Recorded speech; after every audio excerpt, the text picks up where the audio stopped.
Hey everyone, welcome back to the channel. If you're trying to turn off Find My iPhone but the option is grayed out and unclickable, don't worry, I've got you covered. In this video, I'll walk you through why this happens and how to fix it, including a key setting called Stolen Device Protection that might be causing the issue.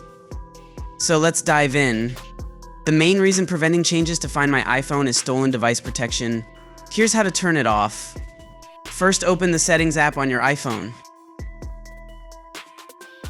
and navigate to Face ID and passcode. Enter your passcode when prompted. Scroll down to Stolen Device Protection and tap on it. Toggle it off. You may need to wait an hour if you're not in a familiar location. After waiting for an hour, you can come back here and disable the Stolen Device Protection. Once this is disabled, you can go back to Find My iPhone and check if you can now turn it off. If restrictions are enabled, they could prevent you from changing Find My iPhone settings. To check it, open Settings app. Then tap on Screen Time.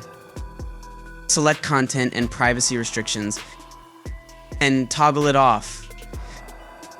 After doing this, return to Find My iPhone and see if it's now clickable. In most cases, one of these methods will help you to turn off Find My iPhone if it was grayed out. So that's it. If you found this video helpful, give it a thumbs up and don't forget to subscribe to the channel and hit the notification bell so you never miss out on more tips and tricks. Thanks for watching, and I'll see you in the next video.